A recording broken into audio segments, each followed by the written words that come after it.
Hi everyone, this is our channel, Meet the Real Story. Please like, share and subscribe. I don't really like Indian movies because the actors are always overreacting, and the movies are not logical at all. But this is just my personal opinion.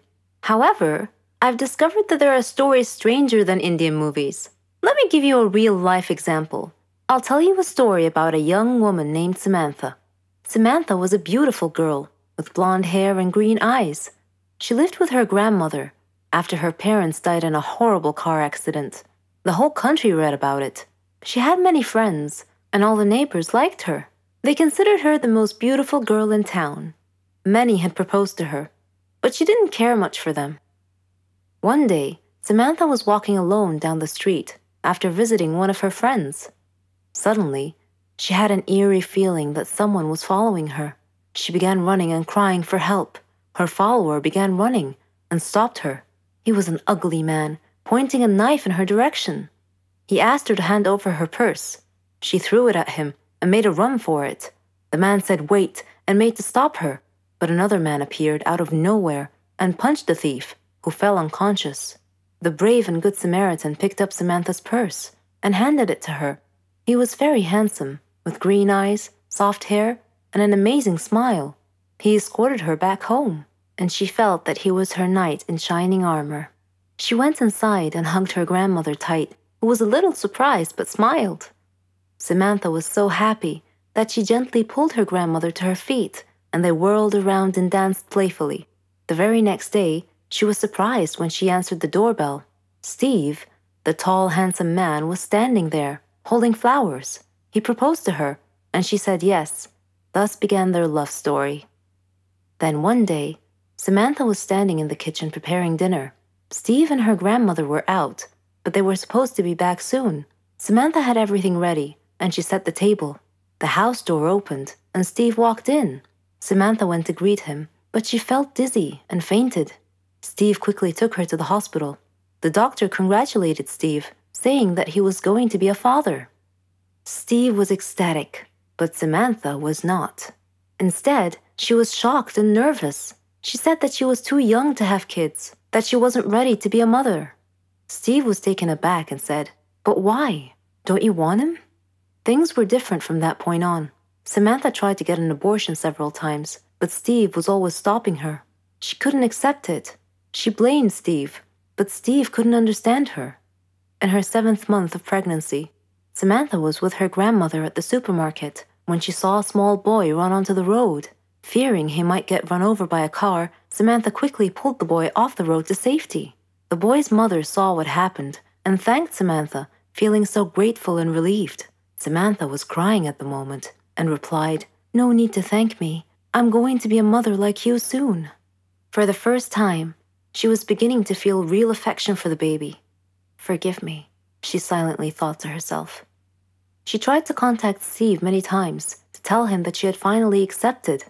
She was ready to become a mother, but he never responded. Finally, the day had come. Samantha went to the hospital to give birth. After the surgery, she was very tired. Nevertheless, when she woke up, she immediately asked for the baby. Her grandmother handed her the child.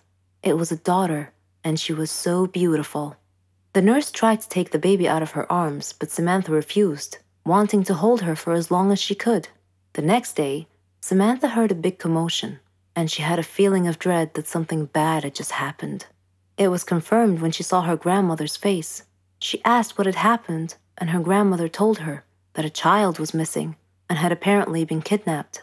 Samantha's pale face slowly pleaded, "Please don't tell me that it was my daughter." When her grandmother nodded, Samantha broke down and began crying and wailing in pain. The nurses tried to calm her down, and when she did, her grandmother came over to her and handed her a note. It had been found in her missing daughter's hospital crib. It was in Steve's handwriting. It simply said, "If you don't want her, I do." Then Samantha fainted. For many years, she tried finding her baby, but couldn't. Steve and her daughter had vanished into thin air. She felt as if time had stopped for her, but Steve didn't feel that way. He raised their daughter into a beautiful young woman. He named her Margot. Whenever Margot asked about her mother, Steve would always tell her that her mother was dead. But he often told her stories about her mother and how much he had loved her. Margot's intuition, however, told her that her father wasn't being completely honest with her and that he was hiding some big dark secret. One day, Steve fell ill unexpectedly. He called Margot to him and told her that he was very sick and felt that he was going to die soon.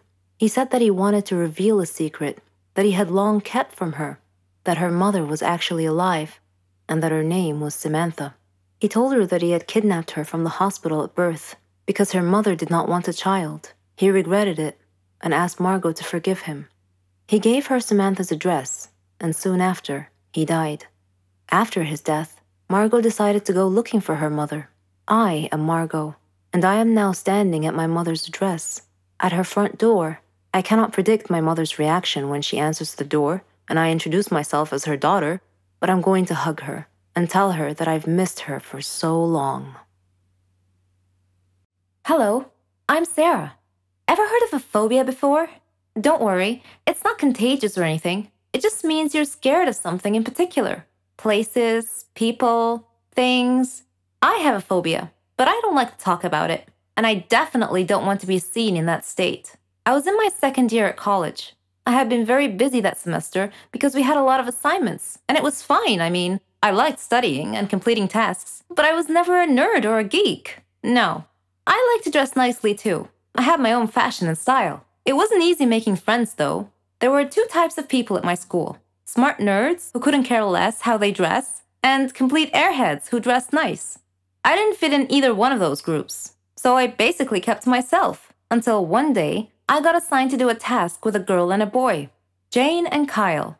They didn't look nerdy at all, and I thought to myself, oh great, looks like I'll be doing all the work. But when we started talking about the project, they didn't just sit there or toss ridiculous retorts. All three of us were having an actual conversation about the topic. I was so thrilled. It finally seemed like I belonged somewhere. We became friends and did everything together. We could tell each other anything. Well, not everything. I had one secret from my friends. I never told them I had a phobia. Anyway, a year later, Jane moved to Germany with her parents. She was going to finish college there. So it was just Kyle and I now. All through college, we were the best of friends. We even did our graduation project together. On graduation day, Kyle and I were supposed to go out for dinner. He wouldn't tell me where, said it was a surprise. And what a surprise it was. He had picked the highest tower in the whole city to eat dinner at the very top. I don't have a problem with high places in particular. In fact, I'm sure I'll love the view if I ever make it to the top. No, I had a problem with the elevator. A phobia, to be precise. So we were standing at the base of the tower, and Kyle was happily listing all the great features and restaurants up there, but I didn't hear any of it.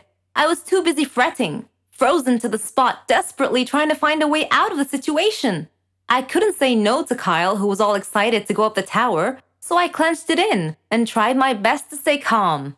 We got in the elevator, and the doors shut. I couldn't control what came after that.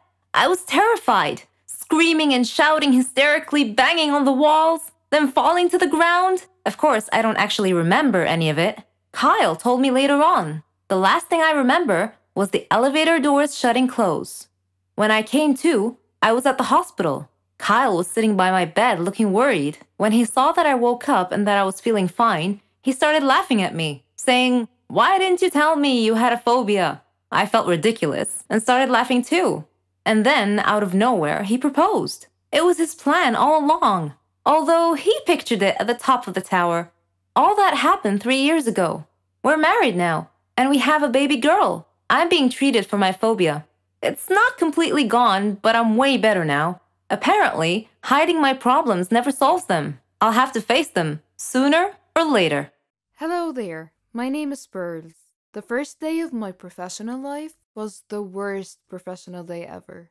During my first year at college, I wanted to spare my parents some of the expenses. So I took a job, and it happened to be the closest thing I could get to my dream job. It was an office that was mainly concerned with planning fashion shows. I know I was only an intern at the moment, but I have never been so excited in my life. I was actually studying fashion designing, so lucky me. But since we all know that life isn't always pink and roses, I had a repulsive boss. Let's call her Jane.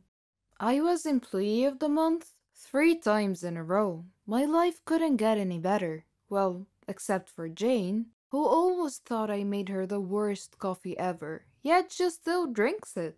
The closest colleague I had at work was a guy named Mark. I also had a tiny little crush on him, but that is not our point here. Anyways, I was supposed to organize a huge event. And so Jane sent an extra long office-wide email giving out details about the event and the brand and who was assigned to do what. I was ecstatic. I was running around the office like a busy bee that had to make sure everything was in place. After a long, tiring day, I was at my desk, rereading the email she sent and enjoying a good cup of coffee. And guess what? Jane had about a gazillion typos, and to be honest, I wanted something to cool me off after doing so much. And being the smart employee that I am, I wanted to crack a good joke and maybe, just maybe, get Mark to laugh. I wrote a sarcastic, full of mockery email, and once I've hit send, I heard gasps echoing around the office, and I realized that I had clicked reply all.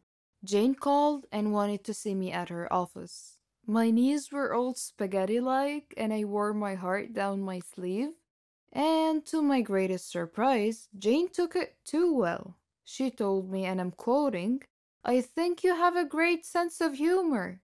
She even offered me to become her own personal assistant and the big event hostess.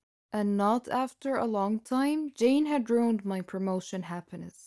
She showered me with paperwork that I had to stay up until 1 in the morning to get done.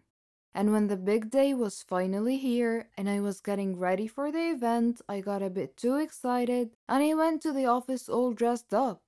I saw Mark and tried to act as smooth as I could. Well, I tripped over and I ripped off my dress. Jane came out of her office at the same exact moment and again she saved my life. She lent me one of her super expensive dresses that I'm sure it cost her a big fortune. And that, my friends, was one mistake that I have totally nailed.